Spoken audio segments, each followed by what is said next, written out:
नमस्कार दोस्तों, आप देख रहे हैं डीप स्टोरी टेलर चैनल। अगर आपको हमारी डरावनी कहानियां पसंद आती हैं तो चैनल को सब्सक्राइब करें, वीडियो को लाइक करें और कमेंट करके जरूर बताएं कि आपको ये कहानी कैसी लगी। आपका छोटा सा सपोर्ट हमें और भी खौफनाक कहानी आपके लिए लाने की हिम्मत देता है।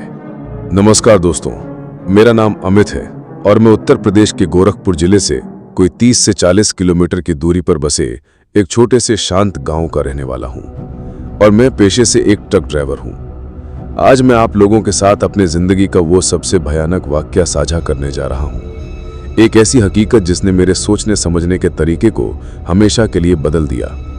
ये एक ऐसी घटना की कहानी है जिसकी मैंने कभी अपने सबसे बुरे सपने में भी कल्पना नहीं की थी कि उस तरह की भयावहता कभी मेरे साथ भी हकीकत में घट सकती है। जब वो हादसा मेरे साथ हुआ उस वक्त तो मेरे पास अपने इस आप बीती को किसी तक पहुंचाने का कोई जरिया ही नहीं था। मन में एक बोझ सा था, एक ऐसा डर था जो किसी से कह नहीं पाता था। मैं किससे कहता? अपनी बीवी को बताता तो वो बेचारी डर के मारे मुझे ये काम ही नहीं करने देती। अपने यार दोस्तों को बताता तो वो या तो मजाक उड़ाते, कहते अमित ज्यादा पी ली थी क्या, या फिर मुझे पागल समझते। ड्राइवरों की जिंदगी में वैसे भी कौन इन बातों पर यकीन करता है। हम वो लोग हैं जो सड़क पर सोते हैं और सड़क पर ही जागते हैं। हमारे लिए हर दिन एक जंग है।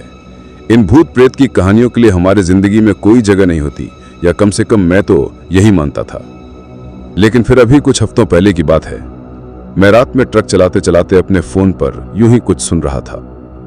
ये बात उस समय की है जब मुझे ट्रक चलाते हुए लगभग 14 से 15 साल का एक लंबा अरसा हो चुका था। सड़क ही मेरा घर बन चुकी थी और ट्रक का स्टीयरिंग व्हील मेरे हाथों का हिस्सा।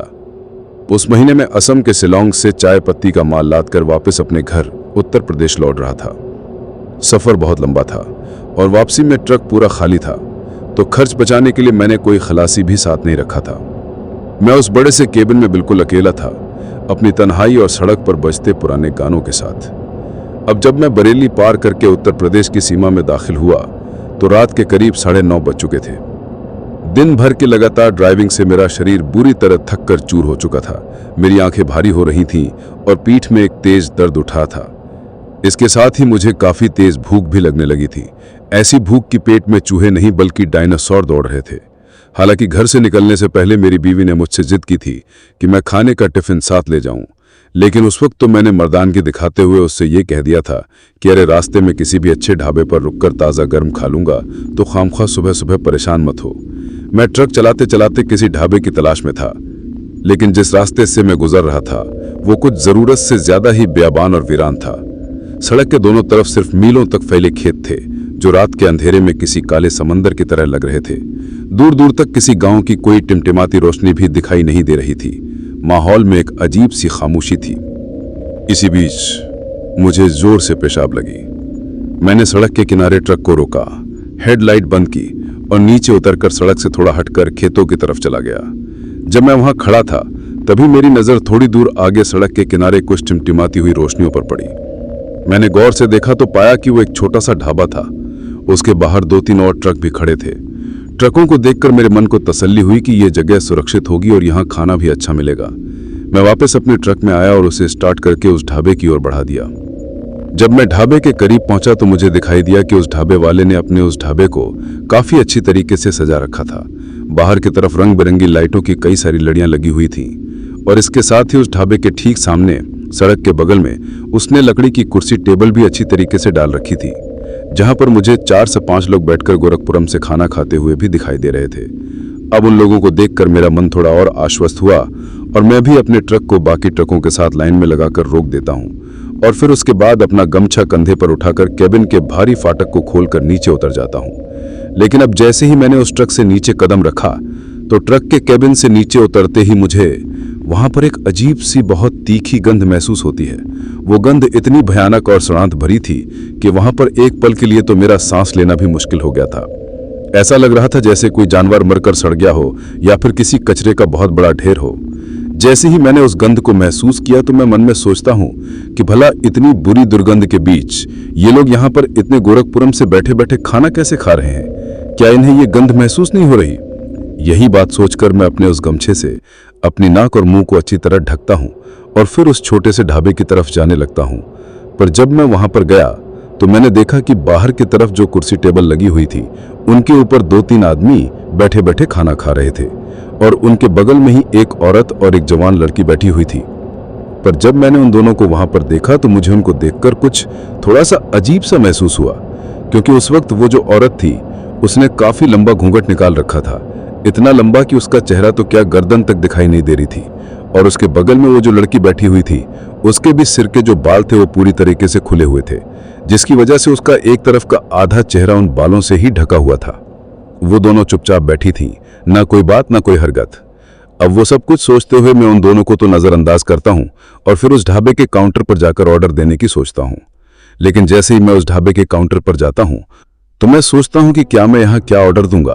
पर गया तो मैंने देखा कि उस वक्त उस काउंटर पर कोई बैठा हुआ ही नहीं है, काउंटर खाली पड़ा था। तभी अंदर रसोई की तरफ से एक आदमी निकल कर आता है। वो मेरी तरफ बिना देखे ही अपने काम में व्यस्त रहते हुए मुझसे रूखे स्वर में कहता है, कहो क्या खाना चाहते हो। तो उसके ऐसा कहते ही उस वक्त मैं उसे मटन कोरमा और 4 तंदूरी रोटी लाने को कह देता हूं। पर मेरे द्वारा बताने के बाद ना ही तो वो आदमी मुझसे ये कहता है कि ठीक है बाहर जाकर बैठो मैं अभी लाता हूं, और ना ही कुछ और कहता है। बस एक अजीब सी खामोशी से मेरे तरफ पीट करके वापस अंदर चला जाता है। जब उसने कोई भी जवाब नहीं दिया तो मैं खुद ही बाहर आकर उन खाली पड़ी कुर्सी टेबल में से एक पर बैठ गया था, जो उन औरतों वाली टेबल से थोड़ी दूरी पर थी। अभी मुझे वहां पर बैठे हुए मुश्किल से 1 से 1.5 मिनट का ही टाइम हुआ था कि तभी अचानक से ही वो जो आदमी था वो वहां पर एक स्टील की प्लेट में मेरा खाना लेकर आ जाता है। अब जैसे ही मैंने उस आदमी को इतना जल्दी खाना लाते हुए देखा तो मैं काफी ज्यादा अचंभे में पड़ जाता हूं, क्योंकि मटन कोरमा जैसी चीज जिसे बनने में घंटों लगते हैं वो इतनी जल्दी बनाना बिल्कुल भी मुमकिन नहीं था। अभी मैं ऐसा सोच ही रहा था कि तभी वो आदमी उस टेबल के ऊपर प्लेट रखते हुए मुझसे एक अजीब से लहजे में कहता है, खा लो साहब, नसीब वालों को ही मेरे इस ढाबे का खाना नसीब होता है। मुझसे ऐसा कहकर वो आदमी वहां पर थोड़ा सा अजीब तरीके से हंसने लगा था, एक सूखी बेजान हंसी, और फिर हंसते हंसते ही वापस से अंदर की तरफ चला गया था। लेकिन उस वक्त मुझे भूख इतनी ज्यादा और इतनी जोरों की लग ही थी कि मैं उन सब अजीब चीजों के ऊपर उतना ज्यादा ध्यान नहीं देता हूं और सीधा खाने पर टूट पड़ता हूं। अभी मैं वहां पर बैठा बैठा वो खाना खा ही रहा था कि तभी अचानक से ही खाते खाते मेरी चम्मच मेरे हाथ से छूटकर नीचे जमीन पर गिर जाती है। पर जैसे ही वो चम्मच मेरे हाथ से छूटकर नीचे गिरी और मैं उसे उठाने के लिए आदत के अनुसार नीचे की तरफ झुका तो उस चम्मच को नीचे से उठाने के साथ ही जब मेरी नजर मेरी टेबल के ठीक सामने, जिस टेबल के ऊपर वो औरत और वो लड़की बैठी हुई थी, उन दोनों के पैरों की तरफ पड़ती है तो उनके पैरों की तरफ देखते ही मेरी आंखें खौफ से फटी रह जाती हैं और मेरे हलक से निवाला अटक जाता है। क्योंकि उस वक्त उस चम्मच को उठाने के साथ साथ जैसे ही मेरी नजरें उस तरफ पड़ी तो मुझे साफ साफ दिखाई दिया कि उस वक्त मेरे ठीक सामने वो जो दोनों औरतें बैठी हुई हैं उनके पैर नीचे की तरफ से बिल्कुल उल्टे हैं, यानी कि उनकी एड़ियां तो आगे की तरफ थी और उनके पैरों के जो पंजे थे वो बिल्कुल पीछे की तरफ अजीब तरह से मुड़े हुए थे। अब ये चीज देखते ही मेरे उतना ज्यादा डरने के पीछे की वजह यह थी कि मैंने बचपन से ही अपने दादा दादी से जो कहानियां सुनी थी उनमें मैंने बार बार यही सुना था कि ये जो चुड़ैलें होती हैं उनके पैर हमेशा पीछे की तरफ मुड़े हुए होते हैं। इसी वजह से अब जैसे ही मैंने वो चीज अपनी आंखों से देखी तो मैं काफी ज्यादा घबरा गया था। मेरा पूरा शरीर पसीने से भीग गया। उस वक्त उस घबराहट में मुझे समझ में नहीं आ रहा था कि आखिर जो कुछ मैं अपनी आंखों के सामने देख रहा हूं वो सच है या फिर मेरी थकान और भूख की वजह से मेरी ही आंखों का कोई धोखा है। अभी वहां पर यह सब कुछ हो ही रहा था कि तभी अचानक से ही पता नहीं क्यों वहां पे एक अजीब सी सनसन की आवाज करते हुए बहुत तेज हवा चलने लगती है, और उस हवा के तेज झोंके के साथ ही वो जो औरत वहां पर लंबा घूंघट निकालकर बैठी हुई थी, उस औरत का वो घूंघट उस हवा की वजह से उसके चेहरे के ऊपर से एक पल के लिए हट जाता है। और जैसे ही उस औरत का वो घूंघट उसके चेहरे के ऊपर से हटा और मुझे उसका वो चेहरा दिखाई दिया तो उसके चेहरे को देखते ही मेरी तो सिट्टी पिट्टी ही गुम हो गई थी। मेरे मुंह से एक दबी हुई चीख निकल गई। उस औरत का सिर से लेकर गले तक का जो पूरा हिस्सा था वो पूरी तरीके से जला हुआ था, यानी कि आग में बुरी तरह झुलस जाने के बाद जिस तरीके की किसी इंसान की चमड़ी हो जाती है काली और पिघली हुई, उस वक्त उस औरत के गले और चेहरे की चमड़ी भी बिल्कुल वैसी ही हो रखी थी। और उसकी आंखें, हे भगवान, उसकी आंखें पूरी की पूरी ऊपर की तरफ चढ़ी हुई थी, जिनकी वजह से वो पूरी तरीके से किसी उबले हुए अंडे की तरह सफेद सफेद चमकती हुई दिखाई दे रही थी। अब उन दोनों को अपने सामने उतने भयानक हुलिये में देखकर मुझे ये बात शीशे की तरह साफ हो गई थी कि अभी कुछ देर पहले जब मेरी चम्मच नीचे गिरी थी और उसको उठाने के लिए जब मैं नीचे झुका था तो उस दौरान मुझे जो कुछ भी दिखाई दिया था वो कोई मेरे थके हुए मन का वहम या आंखों का धोखा नहीं था, बल्कि वो एक खौफनाक हकीकत थी।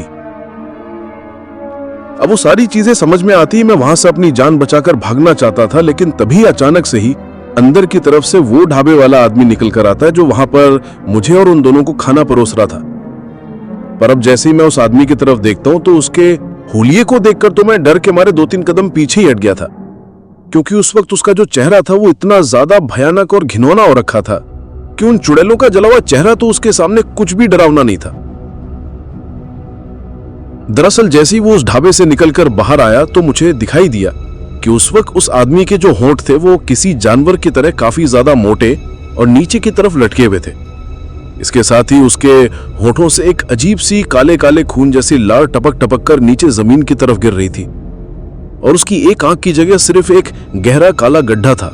साथ ही जो दूसरी आंख बची हुई थी वो भी उन औरतों की तरह ही पूरी तरीके से सफेद थी, जिसमें कोई पुतली नहीं थी।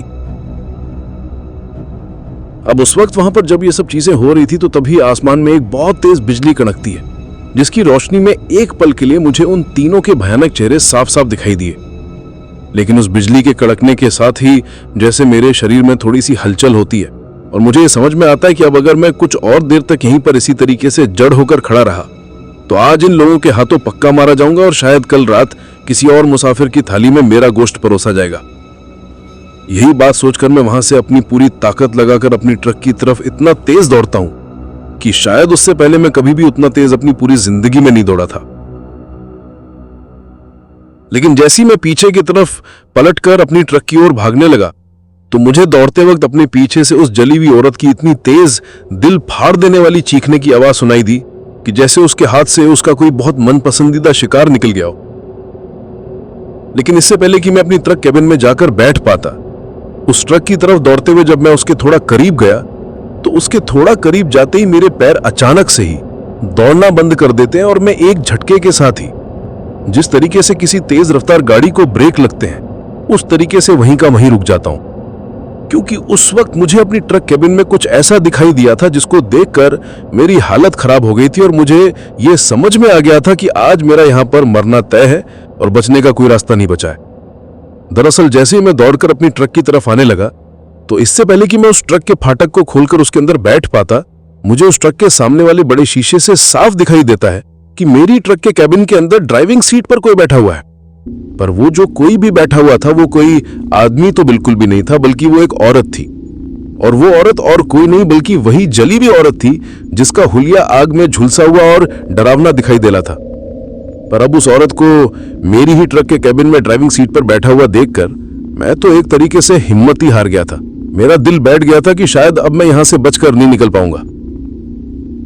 लेकिन तभी पता नहीं क्यों अचानक से ही मैं उस सड़क के बगल से मुझे जो पगडंडी नुमा कच्चा रास्ता उस अंधेरे जंगल वाले इलाके की तरफ जाता हुआ दिखाई दे रहा था, उसकी तरफ अपनी जान बचाने के लिए भाग जाता हूं। और जब मैं उस तरफ भागा तो मुझे एक बार फिर से मेरे पीछे से उस औरत की उसी भयानक तरीके से चीखने की आवाज सुनाई देती है जो पहले से भी ज्यादा गुस्से भरी और तेज थी। अब भागते भागते धीरे धीरे मेरी सांस बुरी तरह फूलने लगी थी। मैं और ज्यादा नहीं भाग पाता हूं और फिर उस पगडंडी से थोड़ा साइड में जाकर एक बड़े से घने पेड़ के नीचे अपने घुटनों के बल झुककर थोड़ा हाफते हुए जोर जोर से सांस लेने लगता हूं। मैं वहीं उसी पेड़ के तने के पीछे जाकर छिप जाता हूं और वहां पर छिपकर जिस पगडंडी से दौड़ता हुआ मैं उस तरफ आया था उसी की तरफ देखने लगता हूं कि कहीं वो मेरे पीछे तो नहीं आ रहे। लेकिन जिस वक्त ये सब कुछ हो रहा था उस वक्त मेरी सांसें काफी तेज तेज चल रही थी, जिसकी वजह से मुझे ये डर था कि कहीं वो मेरी सांसों की आवाज को भांपकर मेरी तरफ ना जाए।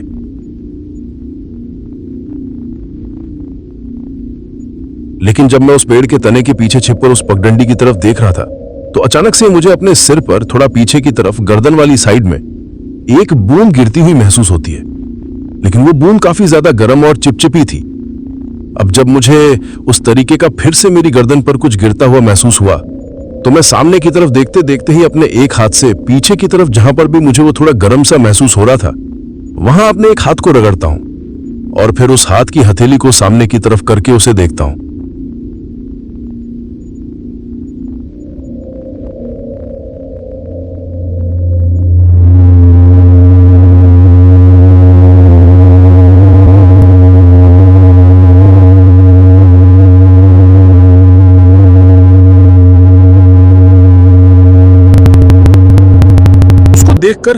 मेरे जो दोनों पैर थे वो डर के मारे वहीं के वहीं बुरी तरह कांपने लगे थे, क्योंकि उस वक्त मेरी जो हाथ की हथेली थी उसके ऊपर खून के जैसा कुछ गाढ़ा और लाल लाल लगा हुआ था। जब मैंने उस चीज को देखा तो मैं जिस पेड़ के तने के सहारे छिपकर मैं सामने की ओर देख रहा था, मैं डरते डरते उसके ठीक ऊपर की तरफ देखता हूँ, और जैसे ही मैं उस पेड़ के ऊपर की तरफ देखता हूँ तो मुझे दिखाई देता है कि जिस पेड़ के नीचे छिपकर मैं सामने की ओर देख रहा था, उसी पेड़ की एक मोटी डाल पर मेरे ठीक ऊपर एक इंसानी लाश लटकी हुई थी, और वो जो मेरे ऊपर कुछ गिर रहा था वो और कुछ नहीं बल्कि उसी लाश के अंदर से उसका टपकता हुआ खून। अभी मैं सोच ही रहा था कि तभी अचानक से ही मेरे पैर से नीचे की तरफ कोई चीज टकराती है। जब मैं नीचे की तरफ गौर से देखता हूं तो मुझे दिखाई देता है कि उस वक्त जिस पेड़ के नीचे वो लाश लटकी हुई थी, उस लाश के ठीक नीचे एक मिट्टी के मटके के जैसा कुछ रखा हुआ था, जिसके अंदर उस लाश का वो जो टपकता वो खून था वो बूंद बूंद करके इकट्ठा हो रहा था। पर गलती से अंधेरे में मेरे एक पैर की ठोकर उस चीज के लग जाती है। अब जैसे ही वहां पर वो चीज हुई तो उस चीज के होते ही मैं समझ जाता हूं कि ये सब कुछ शायद उसी चुड़ैल का किया धरा है। लेकिन तभी एक बार फिर से मुझे सामने की तरफ से उस चुड़ैल की चीखने की आवाज सुनाई देती है, और जैसे ही इस बार मुझे वो आवाज सुनाई देती है तो जब मैं उसी पेड़ के तने के पीछे छिपकर देखता हूं तो मुझे दिखाई देता है कि वो चुड़ैल अब मेरी आंखों के सामने ही थी, पगडंडी पर खड़ी मुझे ही ढूंढ रही थी। अभी मैं ऐसा सोच ही रहा था कि तभी मुझे मेरे पीछे से किसी का ठंडा बर्फीला हाथ मेरे कंधे पर रखता हुआ महसूस होता है। उस वक्त मुझे यह भी महसूस हो गया था कि जिस हाथ को मैंने महसूस किया है वो हाथ किसी साधारण इंसान के जैसा नरम हाथ नहीं था, बल्कि वो तो एक हड्डी नुमा, सूखा हुआ और लंबा नाखूनों वाला हाथ था। लेकिन इससे पहले कि मैं कुछ सोच या समझ पाता, एक बार फिर से मुझे मेरे कंधे पर वो हाथ रखने का एहसास होता है। लेकिन अब दोबारा से उस हाथ को मेरे कंधे पर महसूस करके जैसे ही मैं धीरे धीरे अपनी गर्दन को पीछे की तरफ पलटकर देखता हूं तो पीछे की तरफ पलटकर देखते ही मेरी आंखें खौफ से फटी की फटी रह जाती हैं, और मेरे मुंह से एक इतनी भयानक जानलेवा चीख निकलती है कि उस चीख के साथ ही मैं वहीं का वहीं बेहोश हो गया था। लेकिन दोस्तों, डरावनी घटनाएं यही खत्म नहीं हुई। जब मैं ट्रक भगाते हुए हाईवे पर निकल रहा था तभी अचानक मुझे लगा कि मेरे ट्रक के साथ साथ एक विशाल काला साया सड़क के पेड़ों की छाया से निकलकर तेजी से भाग रहा है। वो साया बिल्कुल मेरी रफ्तार से दौड़ रहा था। जैसे ही मैंने शीशे में देखा तो लगा कि वो कोई इंसान नहीं बल्कि एक लंबा अंधेरा धुआं है जिसकी आंखें जलते कोयले जैसी लाल चमक रही थीं। वो साया मेरे ट्रक से टकराने ही वाला था कि तभी मेरे गले में पहना ताबीज गर्म होकर जलने लगा, और अचानक वो साया जोर से चीखते हुए गायब हो गया।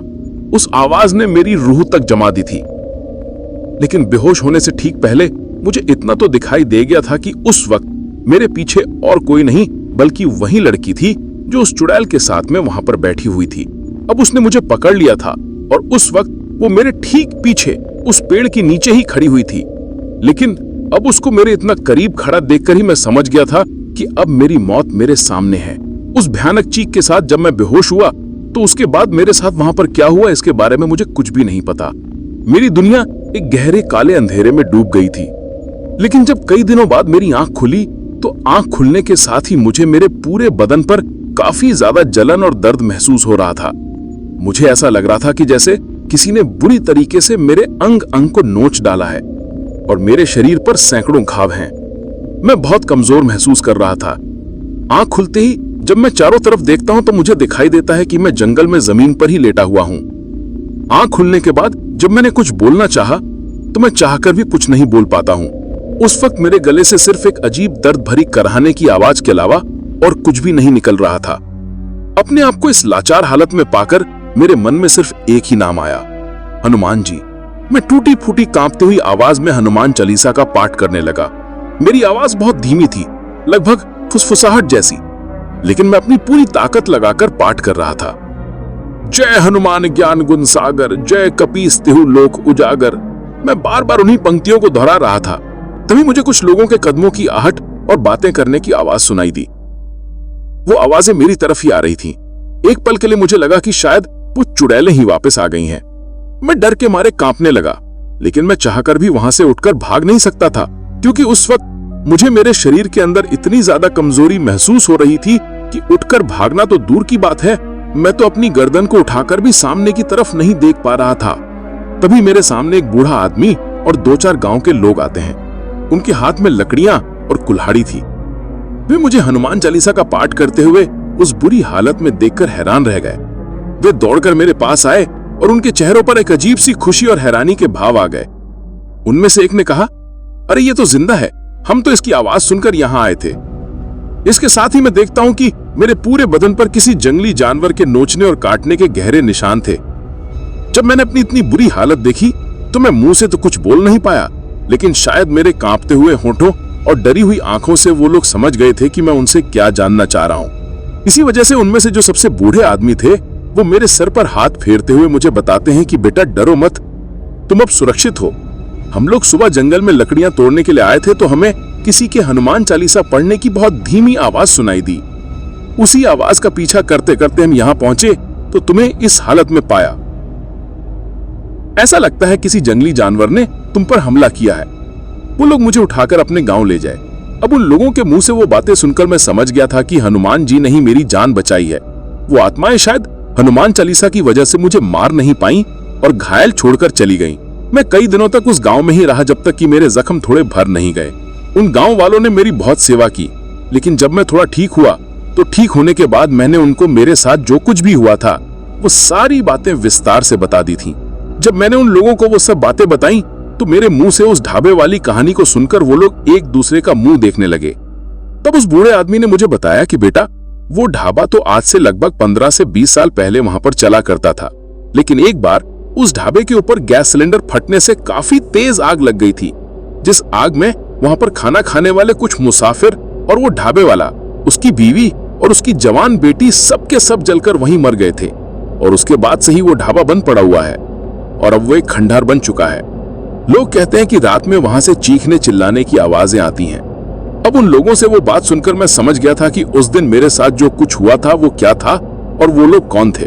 वो कोई और नहीं बल्कि उसी ढाबे में जलकर मरे हुए लोगों की अतृप्त आत्माएं थीं, जो आज भी वहां भटकती हैं और रात के अंधेरे में अकेले मुसाफिरों का अपना शिकार बनाती हैं। मेरे दिलो दिमाग पर उस रात का खौफ इस कदर बैठ गया था कि मैं अक्सर नींद में चीखते हुए उठ जाता था। अब मेरे सामने सबसे बड़ा और मुश्किल सवाल यह था कि मैं आगे क्या करूं। मेरा ट्रक मेरी और मेरे परिवार की रोजी रोटी का एकमात्र सहारा अभी भी उसी मनहूस भूतहा सड़क पर लावारिस खड़ा था। मैं उसे वहां छोड़कर अपने घर नहीं जा सकता था। मुझे हिम्मत करके एक बार फिर से उसी मौत की जगह पर वापस जाना था। ये मेरे इस खतरनाक सफर की असली शुरुआत थी, एक ऐसा सफर जिसमें मुझे अपने सबसे बड़े डर का सामना करना था। अब उन गांव वालों से उस ढाबे की वो दर्दनाक और खौफनाक कहानी सुनकर मैं पूरी तरह समझ गया था कि उस दिन मेरे साथ जो कुछ हुआ था वो क्या था और वो लोग कौन थे। वो कोई और नहीं बल्कि उसी ढाबे में जलकर मरे हुए लोगों की अतृप्त आत्माएं की, जो आज भी वहां भटकती हैं और रात के अंधेरे में अकेले मुसाफिरों का अपना शिकार बनाती हैं। मेरे दिलो दिमाग पर उस रात का खौफ इस कदर बैठ गया था कि मैं अक्सर नींद में चीखते हुए उठ जाता था। अब मेरे सामने सबसे बड़ा और मुश्किल सवाल यह था कि मैं आगे क्या करूं। मेरा ट्रक मेरी और मेरे परिवार की रोजी रोटी का एकमात्र सहारा अभी भी उसी मनहूस भूतहा सड़क पर लावारिस खड़ा था। मैं उसे वहां छोड़कर अपने घर नहीं जा सकता था। मुझे हिम्मत करके एक बार फिर उसी मौत की जगह पर वापस जाना था। जब मैंने उन गांव वालों को ये बात बताई तो वो सब लोग एक साथ मुझे ऐसा करने से मना करने लगे। जिस बूढ़े आदमी ने मेरी सबसे ज्यादा सेवा की थी वो मेरे कंधे पर हाथ रखकर मुझसे बोला, बेटा क्या तू पागल हो गया है? जिस जगह से भगवान ने तुझे जिंदा बचाया है तू फिर से वही मौत के मुंह में जाना चाहता है?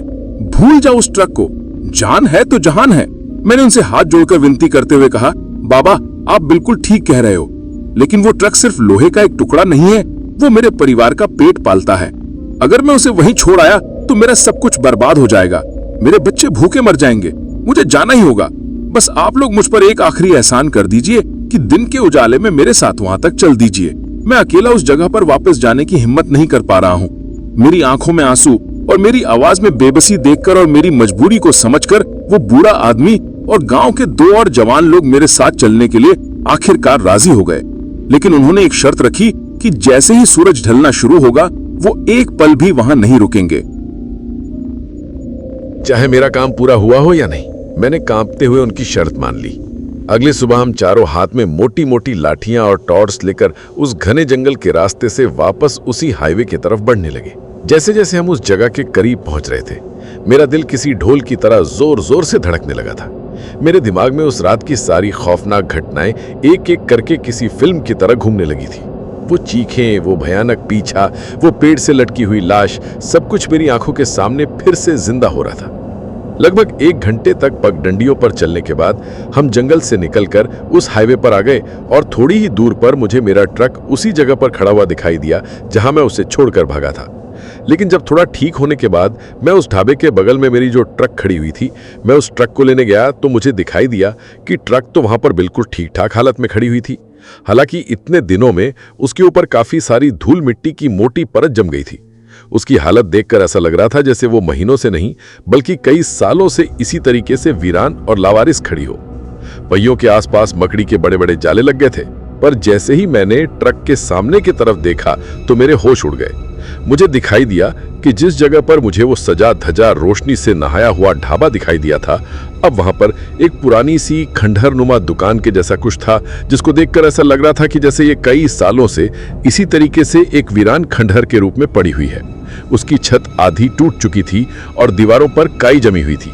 इसके साथ ही उसकी जो दीवारें थीं वो भी पूरी तरीके से धुएं से काली पड़ी हुई थी। उन काली पड़ी हुई दीवारों को देखकर उन लोगों ने मुझे जो आग लगने वाली बात बताई थी, उस बात पर भी पूरी तरह से यकीन हो जाता है। मैं कांपते हुए कदमों से उस खंडहर की तरफ बढ़ा। गांव वाले मेरे पीछे ही कुछ दूरी पर खड़े थे। वो उस मनहूस खंडहर के अंदर आने की हिम्मत नहीं कर पा रहे थे। मैं हिम्मत करके अंदर गया। वहां टूटी हुई कुर्सियों और जली हुई लकड़ियों के ढेर के अलावा कुछ भी नहीं था। जमीन पर कांच के टुकड़े और पुरानी जंग लगी कीलें बिखरी पड़ी थी। हवा में अब भी एक अजीब सी जले हुए मांस और सीलन की मिली जुली गंध तैर रही थी। ये वही जगह थी। मैं जानता था कि मैं गलत नहीं हो सकता। तभी मेरी नजर जमीन पर पड़ी एक चमकीली चीज पर गई। मैंने झुककर उसे उठाया। वो एक स्टील की चम्मच थी जो आग की गर्मी में जलकर काली और टेढ़ी मेढ़ी हो गई थी। ये वही चम्मच थी जो उस रात मेरे हाथ से छूटकर नीचे गिरी थी और जिसे उठाने के लिए जब मैं झुका था तो मैंने उन चुड़ैलों के उल्टे पैर देखे थे।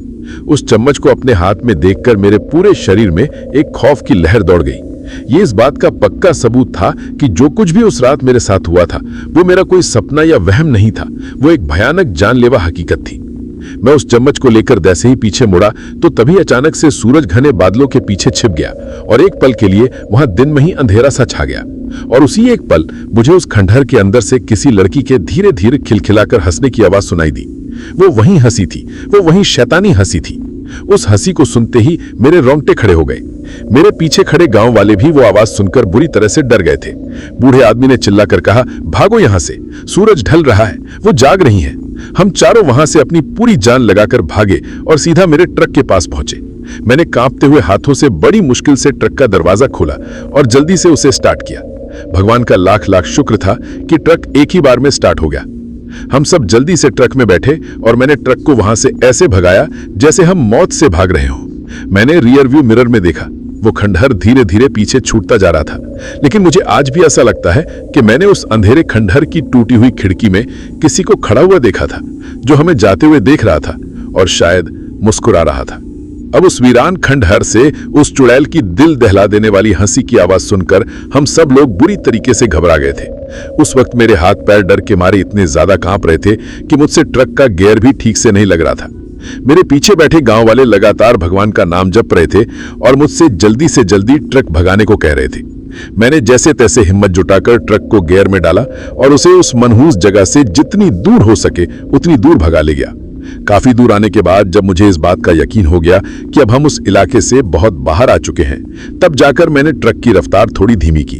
हम सब चुप थे, किसी के मुंह से एक शब्द भी नहीं निकल रहा था। उस भयानक जगह के खौफ ने हम सब के चेहरों पर एक अजीब सी दहशत लिख दी थी, जो साफ साफ दिखाई दे रही थी। जब हम वापस गांव पहुंचे तो रात होने लगी थी। उस रात मैं एक पल के लिए भी सो नहीं पाया। जब भी मैं आंखें बंद करता, मुझे उस जली हुई औरत का भयानक चेहरा, वो उल्टे पैर और थाली में परोसा गया वो इंसानी आंख वाला गोश्त दिखाई देने लगता। मुझे बार बार ऐसा महसूस हो रहा था कि वो चुड़ैल मेरे पीछे पीछे इस गांव तक आ गई है और अभी मेरे कमरे का दरवाजा खटखटाएगी।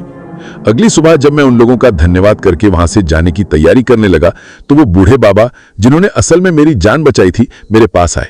उन्होंने मेरे चेहरे पर बसे गहरे डर को एक ही नजर में पढ़ लिया था। वो मुझसे बोले, बेटा तू जिस्मानी तौर पर तो अब ठीक हो गया है, लेकिन तेरा मन और तेरी आत्मा अभी भी वहीं उस खंडहर में फंसी हुई है। वो बलाएं कोई साधारण भूत प्रेत नहीं है, वो भूखी आत्माएं हैं जिन्हें इंसानी खून और मांस की लत लग चुकी है। एक बार वो किसी शिकार पर अपनी नजर डाल दें तो आसानी से उसका पीछा नहीं छोड़ती, चाहे वो दुनिया के किसी भी कोने में क्यों न चला जाए।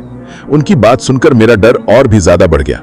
मैंने कांपती हुई आवाज में उनसे पूछा, तो फिर मैं क्या करूं बाबा? मैं अपने घर कैसे जाऊंगा? मुझे तो अभी भी सैकड़ों किलोमीटर का लंबा सफर अकेले ही तय करना है। तब उस बूढ़े बाबा ने मुझे एक प्लान बताया। वो कोई लड़ाई झगड़े का प्लान नहीं था, बल्कि बचाव का और अपनी जान को सुरक्षित अपने घर तक ले जाने का एक समझदारी भरा प्लान था। उन्होंने मुझसे कहा, बेटा मेरी कुछ बातें गांठ बांध ले। सबसे पहली और जरूरी बात, आज के बाद तू कभी भी सूरज ढलने के बाद ट्रक नहीं चलाएगा। जैसे ही शाम होने लगे, किसी भीड़ भाड़ वाले कस्बे, शहर या ऐसे बड़े ढाबे पर रुक जाना जहां बहुत सारे लोग और गाड़ियां हों। कभी भी किसी सुनसान या अकेली जगह पर रात गुजारने की गलती मत करना। उन्होंने आगे कहा, दूसरी बात, रास्ते में किसी भी अनजान आदमी, औरत या बच्चे पर बिल्कुल भरोसा मत करना, चाहे वो कितनी भी मुसीबत में क्यों ना लग रहा हो। वो अपना रूप बदल सकती हैं और तुझे धोखा दे सकती हैं। और फिर उन्होंने अपनी जेब से एक छोटा सा काले धागे में बंधा हुआ तावीज निकाला। वो तावीज मुझे देते हुए बोले, ये हमारे गांव के पुराने मंदिर का सिद्ध किया हुआ तावीज है, इसे अपने गले में पहन ले। जब तक ये तेरे गले में रहेगा, तुझे बुरी नजरों और शैतानी आत्माओं से बचाता रहेगा। इसके साथ ही उन्होंने मुझे एक छोटी सी कागज की पुड़िया में थोड़ी सी भूत पवित्र राख दी और कहा, इसे अपने ट्रक के डैशबोर्ड पर रख देना। जब तक ये भूत तेरे ट्रक में रहेगी, कोई भी अपवित्र चीज या बुरी आत्मा तेरे ट्रक के अंदर दाखिल नहीं हो पाएगी। अब उन सब चीजों को देखकर और उस बूढ़े बाबा की बातें सुनकर मुझे थोड़ा सा अजीब लगा, क्योंकि मैं इन सब तावीज गंडों जैसी चीजों पर ज्यादा यकीन नहीं करता था। लेकिन उस रात जो कुछ भी मेरे साथ हुआ था और जो भयानक मंजर मैंने अपनी आंखों से देखा था, उसके बाद मेरे पास इन चीजों पर यकीन करने के अलावा और कोई दूसरा चारा भी नहीं था। मैंने उस बाबा के पैर छुए और उनका दिया हुआ वो तावीज अपने गले में पहन लिया। भूत की पुड़िया को मैंने अपने ट्रक में हनुमान जी की छोटी सी मूर्ति के पास डैशबोर्ड पर श्रद्धा से रख दिया। अब मेरा प्लान बिल्कुल साफ था। मुझे बस दिन के उजाले में सफर करना था और किसी भी हाल में रात होने से पहले एक सुरक्षित ठिकाना ढूंढ लेना था। मैंने उन सभी गांव वालों से भारी मन से विदा ली। उन लोगों ने न सिर्फ मेरी जान बचाई थी, बल्कि मुझे एक नया जीवन भी दिया था। मैं उनका ये एहसान शायद अपनी जिंदगी भर नहीं भूल सकता था। मैं ट्रक में आकर बैठा। मैंने एक नजर उस तावीज पर डाली जो मेरे गले में था, और फिर एक नजर सामने उस लंबी सुनसान सड़क पर डाली। मेरा दिल अब भी डर से जोर जोर से धड़क रहा था, लेकिन अब उस डर के साथ साथ मेरे अंदर एक छोटी सी उम्मीद की किरण भी थी। मैंने ट्रक स्टार्ट किया और अपने घर की तरफ अपना सबसे मुश्किल सफर शुरू कर दिया। मुझे नहीं पता था कि आगे का सफर कैसा होगा। क्या वो आत्माएं सच में मेरा पीछा छोड़ देंगी, या ये सिर्फ एक बड़े और भयानक तूफान से पहले की शांति थी। मेरे दिमाग में हजारों सवाल थे, लेकिन मेरे पास किसी का भी जवाब नहीं था। अब उन गांव वालों से विदा लेकर जब मैं अपने ट्रक में आकर बैठा, तो एक पल के लिए मेरे हाथ स्टीयरिंग व्हील पर कांप गए। सामने वही सड़क थी जो अब मुझे किसी अनजान दोस्त की तरह नहीं, बल्कि एक भूखे आदमखोर जानवर के खुले हुए मुंह की तरह लग रही थी, जो बस मुझे निगल जाने के लिए तैयार हो। मैंने अपनी सारी हिम्मत बटोरी, हनुमान जी का नाम लिया और कांपते हुए हाथों से ट्रक को धीरे धीरे आगे बढ़ा दिया। सफर का पहला दिन तो एक अजीब से खौफ, डर और बेचैनी में ही गुजरा। मैं बार बार अपनी नजर सामने सड़क पर दौड़ाता और फिर हर 2 मिनट में अपने तीनों रियर व्यू मिरर में पीछे देखता। मुझे हर मोड़ पर, हर पेड़ के पीछे और हर गुजरती हुई गाड़ी में ऐसा लगता कि जैसे कोई मुझे घूर रहा है। हालांकि उस पूरे दिन मेरे साथ कोई भी अजीब या डरावनी घटना नहीं घटी। मैंने बाबा की बात अपनी जिंदगी का नियम बना लिया था। जैसे ही शाम के 5 बजे और सूरज आसमान में नीचे की तरफ ढलने लगा, मैं बेचैन हो गया। मैंने नेशनल हाईवे पर एक बहुत बड़ा और भीड़ भाड़ वाला ढाबा देखकर तुरंत अपना ट्रक रोक दिया। वहां कम से कम 50 और ट्रक पहले से ही खड़े थे और चारों तरफ खूब चहल पहल और शोर शराबा था। उस शोर शराबे और तेज रोशनी में जाकर मुझे थोड़ा सुकून और सुरक्षा का एहसास मिला। मैंने खाना खाया और रात को ट्रक के कैबिन में ही दरवाजा लॉक करके सो गया। वो रात बिना किसी बुरे सपने के गौरवपुरम से गुजर गई। अगली सुबह मेरे अंदर थोड़ी हिम्मत और आत्मविश्वास वापस आया। मुझे लगा कि शायद बाबा की बात बिल्कुल सही थी और वो ताबीज और भूत वाकई अपना काम कर रहे हैं। शायद अब मैं उन शैतानी ताकतों की पहुंच से बाहर और पूरी तरह सुरक्षित था। यही सोचते हुए मैंने अपना सफर एक नए जोश के साथ फिर से शुरू किया। दोपहर तक सब कुछ बिल्कुल ठीक ठाक था। मैं एक छोटे से चहल पहल वाले कस्बे से गुजर रहा था। मैंने सोचा कि यहीं रुककर दोपहर का खाना खा लेता हूं। मैं एक ठीक ठाक से होटल के पास ट्रक खड़ा करके खाना खाने के लिए बैठ गया।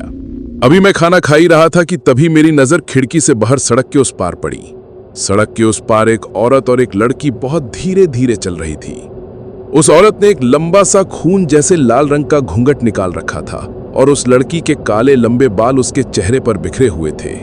उन्हें देखते ही मेरे हाथ में पकड़ा हुआ रोटी का निवाला मेरे हाथ में ही जम गया। मेरा पूरा शरीर एक पल में ठंडा पड़ गया। हलक से आवाज तक नहीं निकल रही थी। वो वही थी, वो वही दोनों चुड़ैलें थी। वो मेरी तरफ नहीं देख रही थी, बस सड़क के किनारे किनारे ऐसे चल रही थी जैसे वो कहीं टहल रही हो।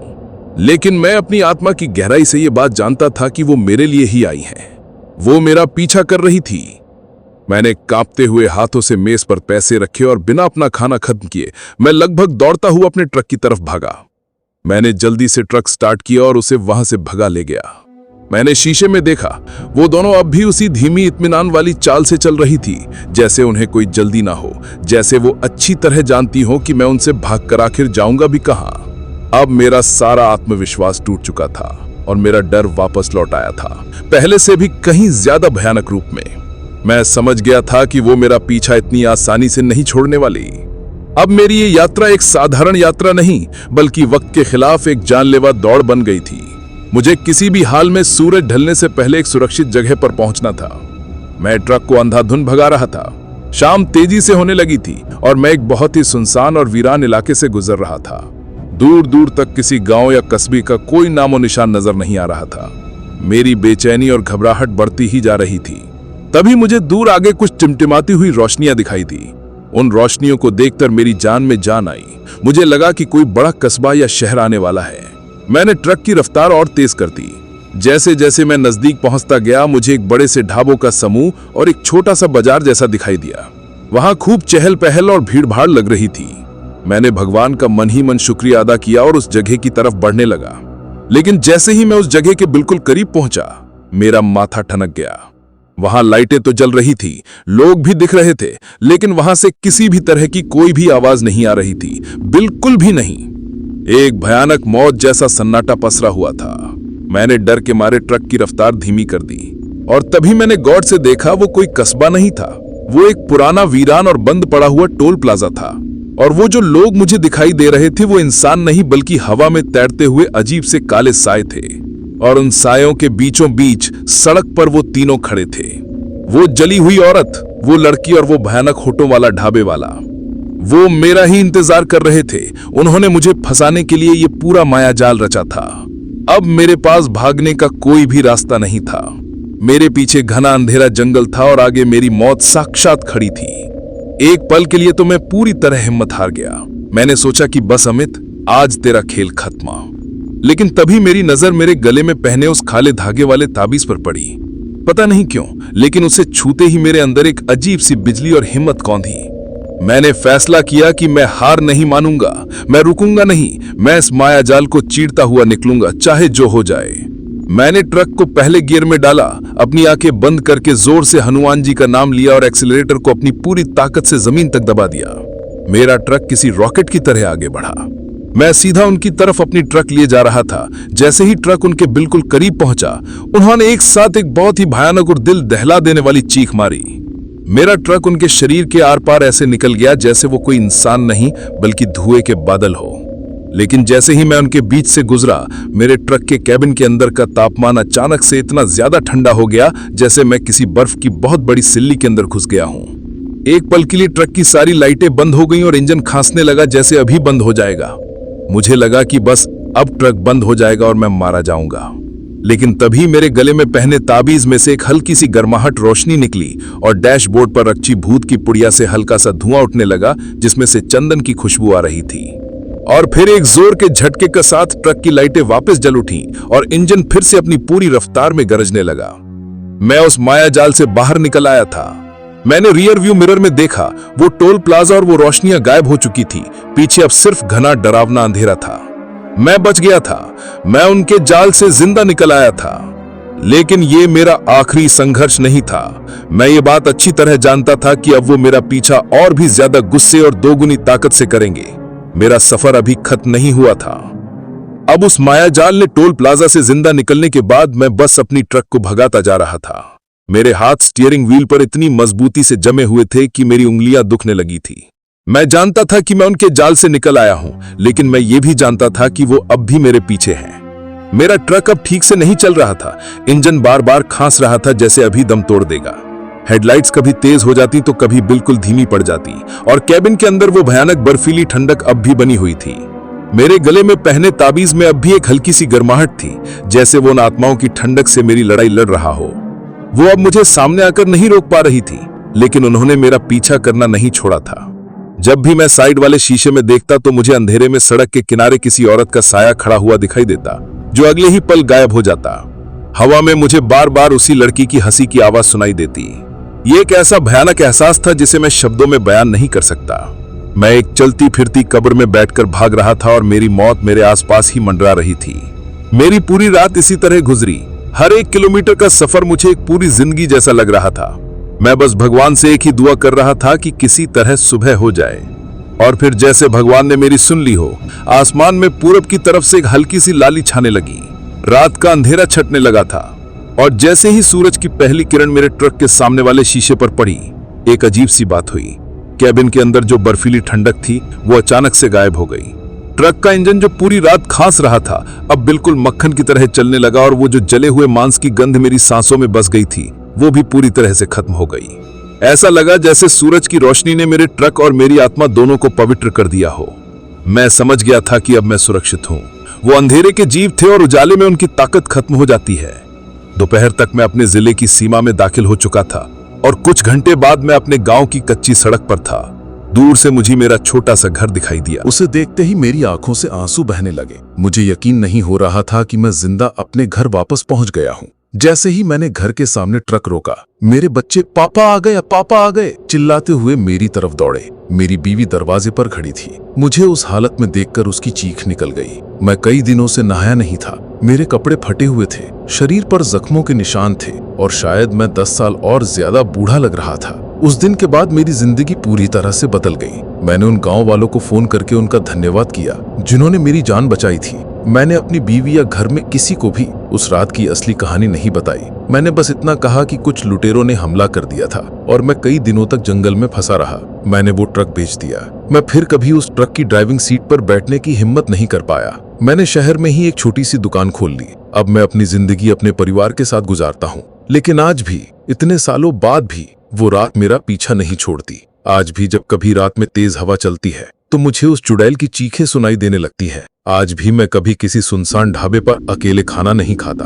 अब मुझे अपने दादा दादी की सुनाई हुई वो कहानियां सिर्फ कहानियां नहीं लगती। मैं जानता हूं कि उस दुनिया का वजूद है। वो दुनिया हमारी इस जीती जागती दुनिया के साथ साथ ही चलती है, बस हमें दिखाई नहीं देती। हम उसे अंधविश्वास कहकर नकार देते हैं, लेकिन कभी कभी कुछ बदनसीब मुसाफिरों के लिए दोनों दुनियाओं के बीच का पर्दा हट जाता है। मैं उन बदनसीबों में से एक था जो उस पर्दे के पार झांककर भी जिंदा लौट आया। लेकिन उस दुनिया की एक परछाई हमेशा के लिए मेरे अंदर रह गई है।